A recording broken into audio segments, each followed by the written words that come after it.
সবাইকে শুভেচ্ছা জানিয়ে শুরু করছি আজকের আমাদের ক্লাস। আজকে আমরা শুরু করব কিছু ব্যতিক্রমধর্মী যোগের জারণ মান নির্ণয় করা। আমরা জানি যে কিছু যোগের জারণ মান কিন্তু নরমাল, কিন্তু কিছু কিছু যোগ আছে যেসব যোগের জারণ মান একটু ব্যতিক্রম। তাহলে শুধু নিয়মগুলো জানলেই তো হবে না, ব্যতিক্রম না জানলে তাহলে আমাদের পরীক্ষায় আমরা পিছিয়ে পড়বো। তাহলে চলো আজকে আমরা শিখবো সেই সব জারণ মান যেগুলো তোমাকে পরীক্ষার মধ্যে কনফিউশন করে দেবে। আর আমি যেসব যোগগুলো আজকে তোমাকে দেখাবো প্রত্যেকটা যোগই ব্যতিক্রম, এবং এই ব্যতিক্রমধর্মী যোগগুলোর চারণ মান কিভাবে বের করতে হয় সেটাও আমি শিখিয়ে দেবো। ব্যতিক্রমী এই যোগগুলোর মধ্যে আমরা প্রথমে নিই ব্লিচিং পাউডার, যেটার সংকেত হচ্ছে CaO Cl। এটা হচ্ছে স্বাভাবিক নাম হচ্ছে bleaching powder.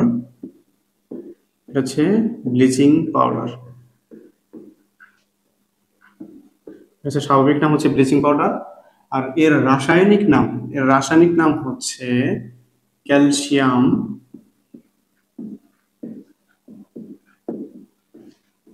Calcium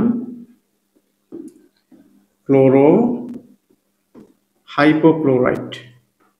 calcium chloro hypochlorite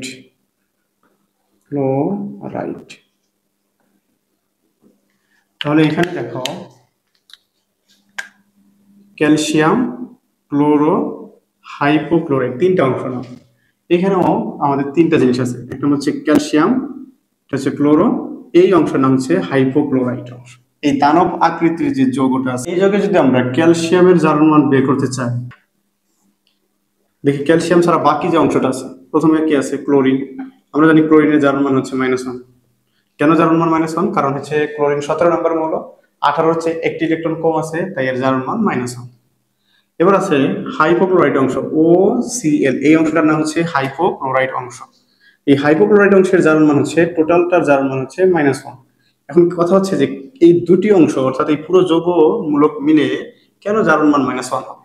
এর জন্য আমাদের একটা জিনিস শিখতে হবে, সেটা হচ্ছে কি, আমরা নোট করে রাখি। এটা নোটটা কি, কারণ এখানে খেয়াল করো একটু যে অক্সিজেন হচ্ছে একটা অধাতু, ক্লোরিন এটাও একটা অধাতু, তার মানে দুইটাই হচ্ছে অধাতু। এখন দুটি অধাতু যখন কোনো একটা যৌগমূলক তৈরি করে, তাহলে এর মধ্যে একটা হবে প্লাস আর একটা হবে মাইনাস। তাহলে কি হবে, এদের মধ্যে একটা হবে প্লাস আর একটা কি হবে মাইনাস। কোনটা প্লাস কোনটা মাইনাস এটা কেমনে বুঝবো? এটার জন্য আমরা এখানে দেই আকার অনুযায়ী একটা নিয়ম আছে। নিয়মটা হচ্ছে আকার কেমনে, যদি দেখো যে এই অধাতু যেগুলো আছে যাদের মধ্যে আকার কম হবে অথবা আকার বেশি হবে, দুইটার মধ্যে যে কোনো একটার আকার কম হবে, একটার বেশি হবে। যেটার আকার কম তার জারণ মান হবে, তার জারণ মানকে আমরা ধরবো মাইনাস। আর যার আকার বেশি বা বড়, বেশি অথবা কি বড়, তার জারণ মানকে আমরা ধরবো আমরা প্লাস। তাহলে আকার অনুযায়ী আমরা জারণ মান প্লাস মাইনাস করবো। এখানে আমরা একটু খেয়াল করি তো, অক্সিজেন এবং ক্লোরিন, অক্সিজেন এটা হচ্ছে ক্লোরিন। অক্সিজেনের ইলেকট্রন হচ্ছে 8, 2, 6, দুইটা শক্তি স্তর। আর ক্লোরিন হচ্ছে 17 নম্বর, 2, 8, 7, তিনটি শক্তি স্তর। আর যেহেতু ক্লোরিনের আকার বড় অক্সিজেনের থেকে, তাহলে এখানে অক্সিজেন থেকে ক্লোরিন আকারে বড়। আর যার আকার বড় বা বেশি আর যার মান হবে প্লাস, তাহলে ক্লোরিন হবে প্লাস। আর যার আকার কম তার জারণ মান হবে মাইনাস। তার মানে অক্সিজেনের আকার যেহেতু কম, তাহলে এর জারণ মান হইতে হবে মাইনাস, আর ক্লোরিনের জারণ মান হইতে হবে প্লাস। তাহলে চলো এবার আমরা মান এখানে বসিয়ে দিই। তাহলে এখানে কি শিখলাম, যে ক্লোরিনের জারণ মানকে আমরা ধরবো প্লাস। তাহলে ক্লোরিন যখন আছে, ক্লোরিনের জারণ মান কিন্তু আমরা এইখানে ধরছি কত, এইখানে ক্লোরিনের জারণ মান হচ্ছে -1, কারণ সে সিঙ্গেল অবস্থায় ছিল। কিন্তু এই অংশের মধ্যে যেহেতু সে যৌগমূলক আকার আছে, তাই এইখানে ক্লোরিনের জারণ মানটা ঠিক থাকবে, কিন্তু চিহ্নটা চেঞ্জ হয়ে যাবে, কারণ চিহ্নটা ধরতে হবে +1। তার মানে এখানে হবে জারণ মান +1। আর অক্সিজেনের জারণ মান আমরা কি জানি, -2। আর এখানে দেখো অক্সিজেনের জারণ মান -2 হলো, তাহলে এখানে জারণ মান আমরা ধরবো -2। -2 আর +1 এটার ক্যালকুলেশন করলে উত্তর আসবে কত, -1। তাহলে আমরা বলতে পারতেছি যে এই যে হাইপোক্লোরাইট অংশ, এই টোটালটার জারণ মান হচ্ছে -1। এটুকু ক্লিয়ার কিনা? যদি এটুকু ক্লিয়ার হয় তাহলে আমরা ব্লিচিং পাউডার নিয়ে এবার জারণ মান বের করতে পারবো।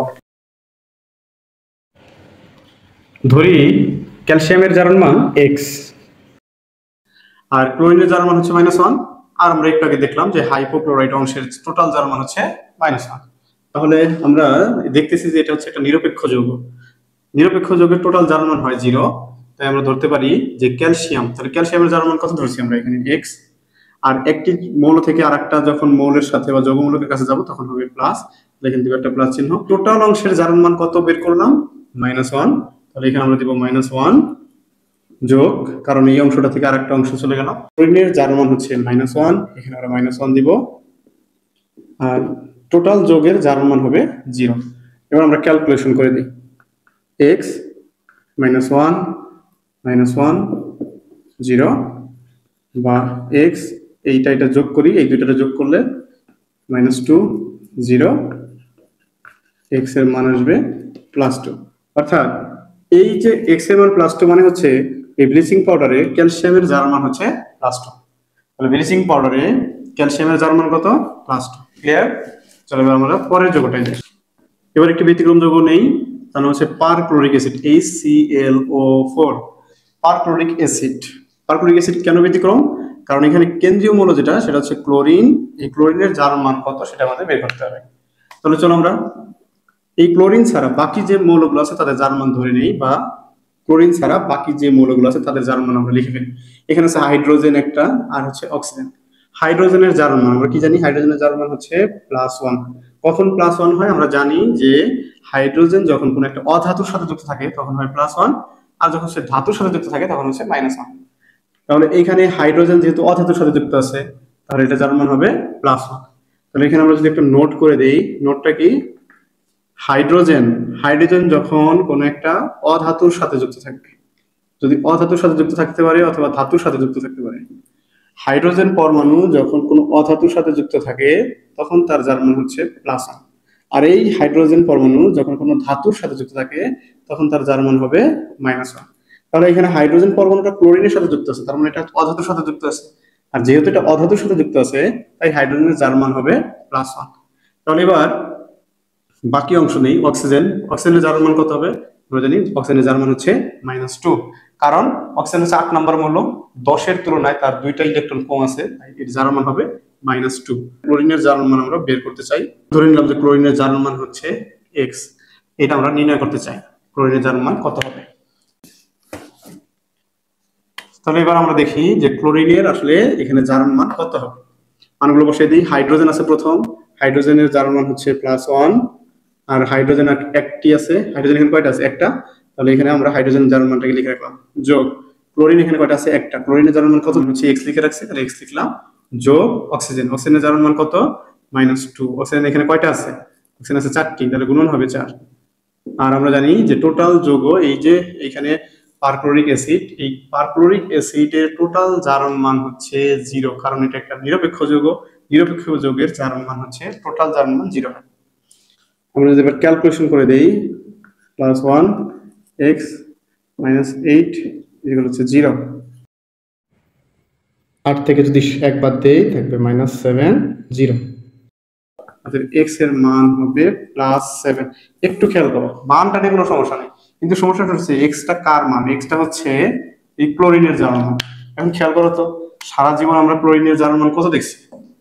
ক্লোরিনের জারণ মান হচ্ছে -1। তো তুমি দেখার সাথে সাথে তোমার মনে হবে যে ক্লোরিনের জারণ মান -1 হবে, কিন্তু না। এই ক্লোরিনের ক্ষেত্রে, অর্থাৎ এই যে এখানে পারক্লোরিক অ্যাসিডের যে ক্লোরিন আছে, এই ক্ষেত্রে জারণ মান হবে +7। মনে থাকবে? তাহলে অন্যান্য ক্ষেত্রে ক্লোরিনের জারণ মান হচ্ছে -1, বাট এর নাম হচ্ছে পারক্লোরিক অ্যাসিড। কি অ্যাসিড? Perchloric acid. এই পারক্লোরিক অ্যাসিডের ক্ষেত্রে ক্লোরিনের জারণ মান হবে +7। তাহলে এটা একটা ব্যতিক্রম যৌগ। চলো এবার আমরা পরের যৌগটা দেখি। Na3Al_F6, নাম হচ্ছে ক্রায়োলাইট। কি নাম এটার? এটা হচ্ছে ক্রায়োলাইট। এর একটা প্রভাবক। এই ক্রায়োলাইটের ক্ষেত্রে বলবে যে ক্রায়োলাইটের ক্ষেত্রে ফ্লোরিনের জারণ মান বের করো। তাহলে আমরা চলো ফ্লোরিনের জারণ মান বের করি। আসলে এইটা অনেকবার এমসিকিউ পরীক্ষায় আসছে, এই যৌগটার ক্ষেত্রে ফ্লোরিনের জারণ মান বের করতে বলে। তো ফ্লোরিনের জারণ মান, এই যৌগটা দেখেই তো ভয়ানক মনে হয়, পরে পরবর্তীতে দেখা যাচ্ছে যে এই ফ্লোরিনের জারণ মান বের করতে পারে না। তো আমরা সোডিয়াম একটা ধাতু, আর আমরা জানি সোডিয়াম হচ্ছে 11 নম্বর মৌল। 10-এর চেয়ে যেহেতু একটা ইলেকট্রন বেশি আছে তার জার্মান হবে প্লাস। তাহলে কয়টা প্লাস হবে? যেহেতু একটা বেশি আছে ইলেকট্রন, একটা জার্মান +1 হবে। আর অ্যালুমিনিয়াম হচ্ছে 13 নম্বর মৌল। তাহলে অ্যালুমিনিয়ামের জার্মান আমরা কত ধরবো? অ্যালুমিনিয়াম যেহেতু 10-এর চেয়ে 3 বেশি আছে তাই জার্মান হবে +3। কত? +3। আর আমরা ধরে নিলাম যে এই ফ্লোরিনের জার্মান আমরা জানি না, ফ্লোরিনের জার্মান হচ্ছে x।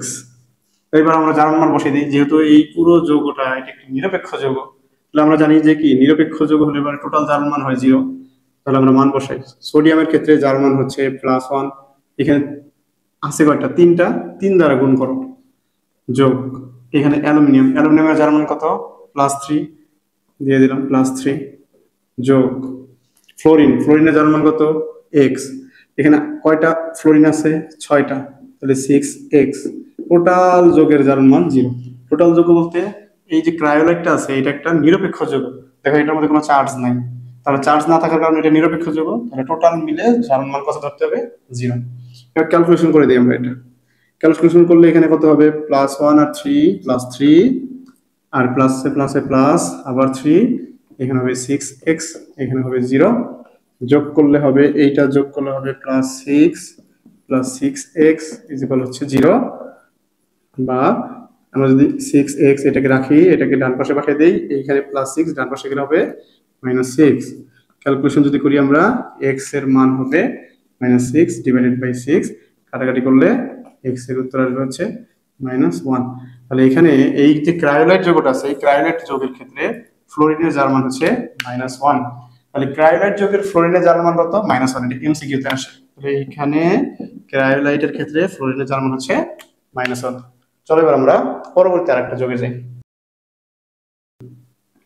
H2CCl2, এই যৌগটা অনেকবার পরীক্ষার মধ্যে এমসিকিউ তে আসছে তোমাদের এসএসসি পরীক্ষায়, যে এখানে এই কার্বনের জারণ মান কত? কার্বনের জারণ মান কত? আমরা নরমাল অবস্থায় কি জানি যে কার্বনের জারণ মান, দেখো তো আমি এর আগেও শিখিয়েছিলাম যে কার্বনটার স্বাভাবিক জারণ মান, কার্বন কত নাম্বার? 6 নাম্বার মৌল। তাহলে সে 10-এর চেয়ে কত কম আছে? দেখো তো 10-এর চেয়ে এই কার্বন কম আছে কয়টা? 4টা। তাহলে যেহেতু কম আছে তাই জারণ মান হচ্ছে -4। এটা হচ্ছে জারণ মান -4 হয় নরমাল। এটা হচ্ছে স্বাভাবিক নিয়ম। কিন্তু আমরা তো ব্যতিক্রম যৌগ বলতেছি। তো দেখি এই যৌগের মধ্যে কার্বনের জারণ মান কত। তাহলে প্রথমে কার্বনের জারণ মান বের করতে চাই। তাহলে কার্বনটাকে রেখে, এই কার্বনটা ছাড়া আমরা বাকি যে মৌলগুলো আছে তাদের জারণ মান এখানে ধরে নিই। তাহলে আমরা ধরে নিই যে হাইড্রোজেনের জারণ মান কত? যে হাইড্রোজেন যদি কোনো অধাতুর সাথে যুক্ত থাকে তাহলে তার জারণ মান হয় +1। যেহেতু হাইড্রোজেন কার্বনের সাথে যুক্ত আছে তাহলে এর জারণ মান হবে +1। এখানে হাইড্রোজেনের জারণ মান আমি ধরে নিলাম +1। এবার আছে ক্লোরিনের ক্ষেত্রে জারণ মান কত হবে? ক্লোরিন হচ্ছে 17 নম্বর মৌল, 18 চেয়ে একটি ইলেকট্রন কম আছে তাই এর জারণ মান হবে -1, কম থাকলে মাইনাস। আর এই যৌগের মধ্যে আমরা জানি না কার্বনের জারণ মান কত, ধরে নিলাম কার্বনের জারণ মান হচ্ছে x। এটাই আমাদের নির্ণয় করতে হবে যে এর জারণ মান আসলে কত হয়। তাহলে এই যৌগটা হচ্ছে টোটাল একটা নিরপেক্ষ যৌগ। আর এই যৌগটার নাম কি? নামটা বলে দেই। এই যৌগটার নাম হচ্ছে, দেখো কার্বন একটা আছে, এটা হচ্ছে জৈব যৌগের ক্ষেত্রে যখন তোমরা পড়বা তখন এটা ভালো বুঝতে পারবা। এই যৌগটার নাম হচ্ছে ডাইক্লোরোমিথেন। কি নাম? ডাইক্লোরোমিথেন। এটা একটা নিরপেক্ষ যৌগ তাই টোটাল জারণ মান 0 হবে, এটা আমরা জানি। হাইড্রোজেনের জারণ মান এখানে বসাই দিই। হাইড্রোজেনের জারণ মান কত হবে বলো তো? +1। হাইড্রোজেন আছে কয়টা এখানে? 2টা, 2 দ্বারা গুণ। যোগ কার্বনের জারণ মান তো আমরা বের করব। কার্বনের জারণ মান কত? ধরে নিব x। যোগ ক্লোরিনের জারণ মান কত? -1। কিন্তু ক্লোরিন আছে কয়টা? ক্লোরিন আছে এখানে 2টা, 2 দ্বারা গুণ। টোটাল যৌগটার জারণ মান কত হবে? 0। কারণ এটা একটা নিরপেক্ষ যৌগ। নিরপেক্ষ যৌগ হলেই তার জারণ মান 0 হয়। আমরা যদি ক্যালকুলেশন করে দেই তাহলে এটা যোগ করলে হবে +2 + x -2 0। এটা তো কাটা যায়। তাহলে x এর মান কি আসলো? x এর মান 0। তাহলে কার্বনের জারণ মান এই যৌগের ক্ষেত্রে 0। তাহলে দেখো সবসময় যে কার্বনের জারণ মান -4 বা +4 হবে এমন না। যা কার্বনের এই যৌগের ক্ষেত্রে কার্বনের জারণ মান কত? 0। তাহলে মনে রাখতে হবে যে ডাইক্লোরোমিথেনে কার্বনের জারণ মান হচ্ছে 0। ক্লিয়ার? এবার চলো পরের যৌগটাই দেখি। ধরো জারণ মান বের করতে করতে তো আমরা ক্লান্ত হয়ে গেছি, আমরা গ্লুকোজ খেয়ে আসি। C6H12O6, এটা হচ্ছে গ্লুকোজের সংকেত, আমরা জানি সবাই। তাহলে গ্লুকোজের সংকেতের মধ্যে বললো যে এই কার্বনের জারণ মান কত। তাহলে চলো আমরা কার্বনের জারণ মান বের করার চেষ্টা করি, যে এখানে এই কার্বনের জারণ মান কত। কার্বনের জারণ মান কত এটা বের করার জন্য আমরা প্রথম যে কাজটা করতে পারি, যে কার্বন ছাড়া বাকি যে মৌলগুলো আছে তাদের জারণ মান ধরে নিই। তাহলে আমরা ধরে নিলাম যে হাইড্রোজেনের যে জারণ মান, হাইড্রোজেনের জারণ মান আমরা জানি +1। অক্সিজেনের জারণ মান কত? অক্সিজেনের জারণ মান হচ্ছে -2। আর কার্বনের জারণ মান আমরা বের করতে চাই, কার্বনের জারণ মান ধরে নিলাম x, আর আমরা জানি না যে x এর মান কত হবে, এটা আমরা বের করব। তাহলে প্রথমে দেখি যে এই গ্লুকোজটা হচ্ছে একটা নিরপেক্ষ যৌগ, আর নিরপেক্ষ যৌগের টোটাল জারণ মান হচ্ছে 0 হয়। আমরা মান বসিয়ে দিই। কার্বনের জারণ মান কত হবে? কার্বনের জারণ মান কত এখানে আছে? x ধরছি না, তাহলে x বসিয়ে দিই। কার্বন এখানে কয়টা আছে? 6টা, তাহলে 6 দ্বারা গুণ। তাহলে কার্বন যেহেতু 6টা আছে 6 দ্বারা গুণ যোগ। এবার হাইড্রোজেনের জারণ মান বসাই। হাইড্রোজেনের জারণ মান কত আছে এখানে? +1। হাইড্রোজেন আছে কয়টা? এখানে 12টা, 12 দ্বারা গুণ যোগ। এখানে অক্সিজেনের জারণ মান কত? -2। অক্সিজেন আছে কয়টা এখানে? 6টা, 6 দ্বারা গুণ। আর যেহেতু টোটাল যোগের জারণ মান 0, তাহলে আমরা এখানে সমান সমান কি দেব? 0। এবার আমরা ক্যালকুলেশন করে ফেলি। এখানে 6 আর x গুণ করলে হবে 6x, প্লাস এটা 1 আর 12 গুণ করলে হবে 12, আর এটা গুণ করলে হবে 2 আর 6 -12 ইজিক্যাল হচ্ছে 0। এই +12 -12 কাটা, তাহলে 6x ইজিক্যাল হচ্ছে 0। আর আমাদের দরকার x এর মান, তাহলে x সমান কত হবে? 0 কে 6 দ্বারা ভাগ, অর্থাৎ x এর মান হয়ে যাবে হচ্ছে 0। তাহলে দেখো তো, গ্লুকোজ যৌগের মধ্যে কার্বনের জারণ মান 0। তাহলে গ্লুকোজে কার্বনের জারণ মান কত? তাহলে আমরা বলতে পারি যে গ্লুকোজে কার্বনের জারণ মান হচ্ছে 0 0 0। ঠিক আছে, আশা করি বুঝতে পারছো। এটার নাম কি? ধূময়মান সালফিউরিক অ্যাসিড। ধূময়মান সালফিউরিক অ্যাসিড। এই ধূময়মান সালফিউরিক অ্যাসিডে সালফারের জারণ মান বের করতে চাই। হাইড্রোজেনের জারণ মান আমরা জানি, হাইড্রোজেন যেহেতু একটু অধাতুর সাথে যুক্ত আছে, এই জারণ মান হবে +1। আর সালফার ছাড়া বাকি আছে অক্সিজেনের জারণ মান আমরা জানি হচ্ছে -2।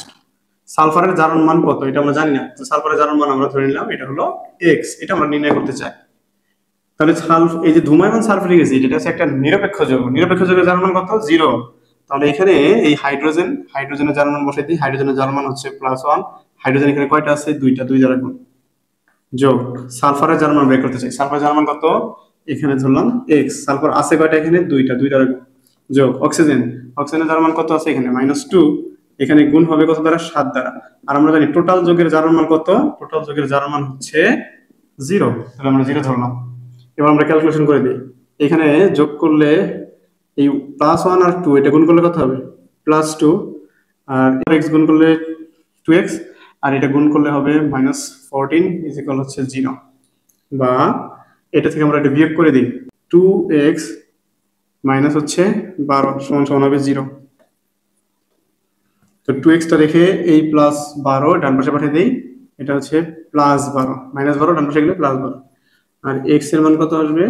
+12 ভাগ হচ্ছে 2, অর্থাৎ x এর মান আসবে +6। তাহলে আমরা দেখতেছি ধূময়মান সালফিউরিক অ্যাসিডের জারণ মান, সালফারের জারণ মান হচ্ছে +6। ধূময়মান সালফিউরিক অ্যাসিডে সালফারের জারণ মান হচ্ছে +6। আশা করি বুঝতে পারছো। ব্যতিক্রমধর্মী যে যৌগগুলো আজকে তোমাকে দেখালাম, এগুলো এমসিকিউ প্রশ্নের জন্য খুবই গুরুত্বপূর্ণ। আশা করি তোমার কনফিউশন গুলো দূর হয়ে গেছে। এছাড়াও অক্সিজেনের জারণ মান কেন 3 প্রকার, হাইড্রোজেনের জারণ মান কেন 2 প্রকার, কখন কোনটা ব্যবহার হবে, এ নিয়ে আমাদের আরো একটা ভিডিও আছে, আশা করি তুমি সেটাও দেখবে। আজকের মতো এখানে ক্লাস শেষ। ধন্যবাদ সবাইকে।